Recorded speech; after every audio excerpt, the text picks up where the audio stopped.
آج کے ایپیسوڈ پہ ڈسکشن کرنے سے پہلے I would like to request you to subscribe our YouTube channel and follow us on Facebook and Twitter as well. اس کے علاوہ اگر آپ ہمیں سپورٹ کرنا چاہتے ہیں تو that you can do through a Patreon also. Facebook, Twitter اور پیٹریون کے جو لنکس ہیں وہ اس ویڈیو کی ڈسکرپشن میں آپ کو مل جائیں گی. اس کے علاوہ اس چینل کے اباؤٹ سیکشن میں بھی آپ کو ان تینوں ویب سائٹس کی لنکس مل جائیں گی. سعودی عرب کا جو ریجن ہے اس کا اصل نام حجاز ہے.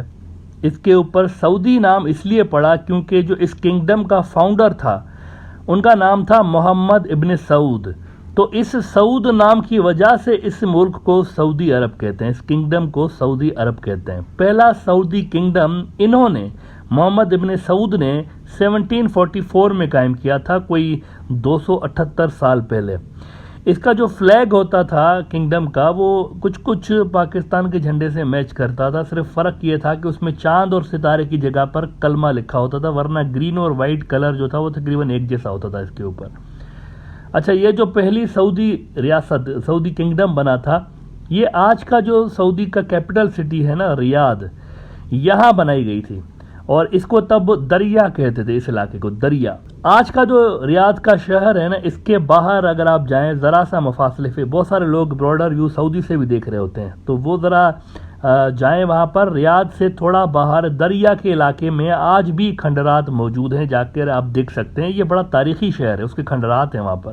یہاں پر اس علاقے میں پہلا کنگڈم آف سعودی عرب جو تھا اس کی بنیاد ڈالی گئی تھی.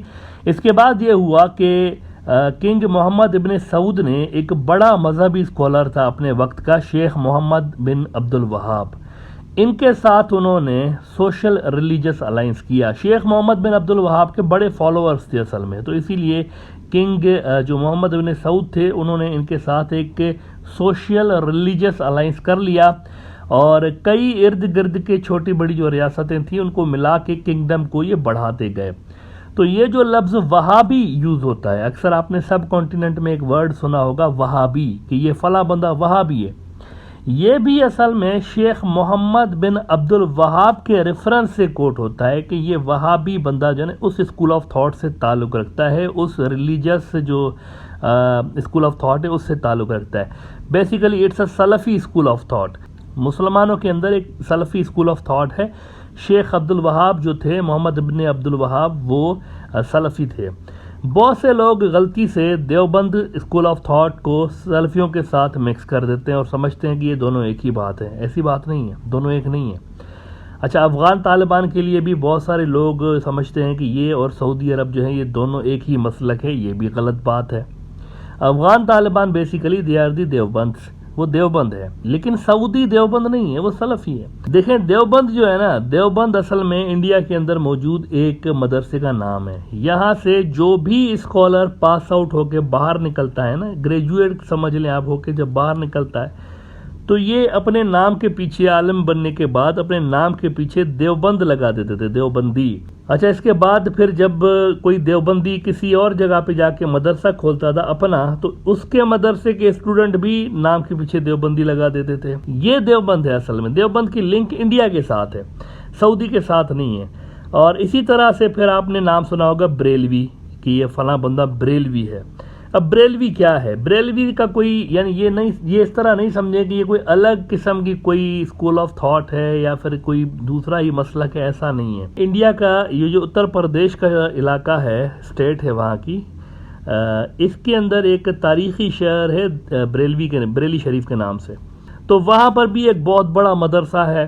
وہاں سے جو بھی پاس آؤٹ ہو کے باہر نکلتا تھا اپنے نام کے پیچھے بریلوی لگا دیتا تھا. اور اسی طرح سے جب وہ اسٹوڈنٹس کسی اور جگہ پہ جا کے، مثلا بنگلہ دیش سے کوئی دیوبند آ گیا، دارالعلوم دیوبند، یہاں سے پڑھ کے واپس چلا گیا بنگلہ دیش، تو وہ دیوبندی ہو گیا. اب وہ اپنا مدرسہ لگائے گا وہاں پہ تو وہ دیوبندی مدرسہ ہوگا. اسی طرح سے کوئی پاکستان سے گیا، یو پی میں پڑھا، وہاں سے اس نے پاس آؤٹ کیا، وہاں سے پاس آؤٹ کرنے کے بعد اس نے مدرسہ لگایا تو یہاں مدرسہ وہ بھی بریلوی ہو گیا. پھر ان مدرسوں میں جو اسٹوڈنٹس پڑھیں گے وہ بھی اسی نام کے پیچھے چلیں گے. دس از ہاؤ یہ سارا کچھ لنک ہے آپس میں. یہ دونوں اصل میں دیوبندی اور بریلوی حنفی مسلمان ہیں، سنی حنفی مسلمان. ایک ہی امام ابو حنیفہ کے ماننے والے ہیں دونوں، اور انہی کی تعلیمات پہ عمل کرتے ہیں. صرف اسکول جو ہے نا، وہ جو مدرسے وہ الگ ہیں، مدرسے ہیں اصل میں. سلفی ان سے لنکڈ نہیں ہے، یہ یاد رہے، وہ الگ ہے. سعودی کنگڈم میں سلفی اسکول آف تھاٹ جو ہے وہ زیادہ تر ڈومیننٹ رہا ہے، لیکن وہ جو پہلی بادشاہت بنی تھی جو کہ محمد بن سعود نے بنائی تھی، اس کو کیا ہوا کہ کچھ عرصے کے بعد اس بادشاہت کو ترکوں نے آ کر، ٹرکس نے آ کر اوورٹیک کر لیا تھا، اور ترکی وہاں پر حکمران بن گیا تھا، اوٹومن امپائر وہاں پر آ گئی تھی۔ تو ایک تو یہ سعودی اور ترکی کے بیچ پرانی ایک ہسٹری ہے، ایک لنک ہے کہ وہاں پر کنگڈم تھا، اس کنگڈم کے اوپر اوٹومانس آ گئے تھے۔ اچھا، اس کے بعد جو مکہ کا ہاشمی خاندان تھا، شریف مکہ، ہاشمی وہ ہیں جو کہ رسول اللہ صلی اللہ علیہ وآلہ وسلم کا تعلق بھی عربوں کے ہاشمی قبیلے سے تھا۔ قریش کے اندر، قریش قبیلے کی ایک برانچ ہے ہاشمی، بنو امیہ، بنو ہاشم، یہ برانچز ہیں قریش کی۔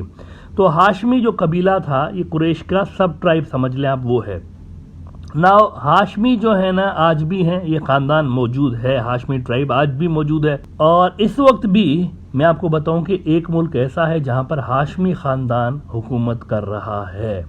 اب وہ کون سا خاندان ہے اس کے بارے میں آپ کو ابھی بتاتا ہوں، لیکن یہ یاد رہے کہ جب اوٹومن امپائر کا دور تھا تو مکہ کے اوپر جو گورنر تھا وہ شریف مکہ کہلایا کرتا تھا۔ شریف مکہ یعنی کہ مکہ کو دیکھنے والا، سارا اس کا انتظام، تو وہ شریف مکہ وادہ ہاشمی بیسیکلی۔ نا اوٹومن امپائر کو گرانے کے لیے انگریزوں نے شریف مکہ کو یہ کہہ کر، لالچ دے کر یا کچھ جو بھی سمجھ لیں، انہوں نے کہا کہ آپ ان کو اوٹومن جو ٹرکس ہیں ان کو نکالیں، ان کو ڈیفیٹ کرنے میں ہماری مدد کریں، ہم آپ کو یعنی شریف مکہ کو حجاز بھی دیں گے، نجد بھی دیں گے آپ کو، یعنی عراق، یہ سارا آپ کو دے دیں گے۔ لیکن جب اوٹومن امپائر ہار گئی اور وہ چلے گئے ٹرکس وہاں سے، تو برٹشرز اپنے وعدے سے پھر گئے، دھوکہ کیا انہوں نے شریف مکہ کے ساتھ، اور کچھ بھی نہیں دیا شریف مکہ کو، بلکہ یہ سارا علاقہ دوبارہ سعودی خاندان کے پاس آ گیا۔ لیکن شریف مکہ کے بیٹوں میں سے ایک کو سیریا دیا گیا تھا، اور دوسرے کو یہ جو آپ کا اردن ہے، اردن دیا گیا۔ آج بھی وہ جو سیریا والا، وہ جو ان کو علاقہ دیا گیا تھا، وہ تو سارے گئے، وہ تو ان سے چھین گئے، لیکن ان کا ایک جو بیٹا ہے آج بھی ایک ملک کا بادشاہ ہے، اور وہ ہے اردن۔ اردن کا جو کنگ ہے، ہی از اے ہاشمی basically. So this is how second kingdom was established، یعنی پہلا ختم ہوا تو دوسرا کنگڈم اس طرح سے بنا تھا۔ اوٹومنس کے جانے کے بعد یہاں پر سعودیز آ گئے تھے۔ اب دوبارہ پاور میں آنے کے بعد سعودیز نے کیا کیا کہ اپنا کیپٹل دوبارہ انہوں نے ریاض کر دیا، جو کہ پہلے بھی کنگڈم میں ان کا کیپٹل ریاض ہوا کرتا تھا، دوبارہ انہوں نے کیپٹل شفٹ کر دیا ریاض کے اندر۔ اب اس کے بعد پھر ہوا یہ کہ ترکی اور سعودی کے تعلقات کبھی بہت اچھے ہو جاتے تھے، کبھی برے بھی ہو جاتے تھے، لیکن ریسنٹ ایئرز میں کافی برے رہے، کافی برے تعلقات رہے، کیونکہ جب قطر سعودی تعلقات میں خرابی تھی، اب یہ ایک الگ سٹوری ہے، کبھی اس پہ بات کروں گا کہ ریسنٹلی یہ جو تعلقات خراب ہو گئے تھے قطر اور سعودی کے، تو کیوں خراب ہوئے تھے۔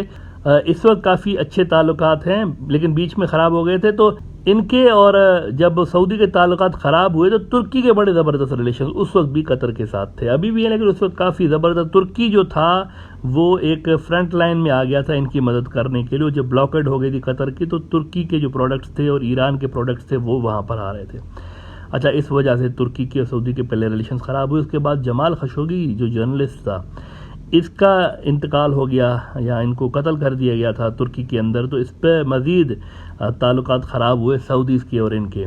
اور اس کے علاوہ مصر کے اندر جب آپ کو یاد ہوگا کہ وہاں پر حسن مبارک کی گورنمنٹ گری ہے اور وہاں اخوان آ گئے تھے، تو اخوان کا سپورٹر تھا ترکی، جبکہ سعودی والے اخوان کو سپورٹ نہیں کرتے تھے۔ سعودی والے جنرل سیسی کے سپورٹر ہیں، جو کہ ابھی بھی حکومت میں ہے، جنرل سیسی، اس کو سعودی سپورٹ کرتے ہیں۔ یہ ترکی والے شروع سے لے کے اخوان المسلمون کے حق میں ہیں، شروع سے لے کے، مطلب کئی ڈیکیڈ سے یہ اخوان کی سائڈ پہ رہے ہیں۔ تو یہ بھی ایک فیکٹر ہے جس وجہ سے ترکی سعودی ریلیشن سے کچھ زیادہ بہتر نہیں رہے حالیہ سالوں میں۔ البتہ اب بہت بڑی ڈیولپمنٹ ہوئی ہے، بہت بڑی ڈیولپمنٹ اچانک ہوئی۔ میں نے کہا نا، مڈل ایسٹ کی سیاست ایسی ہے کہ اس کو پریڈکٹ کرنا کسی اچھے سے اچھے اینالسٹ کی بس کی بات نہیں ہے۔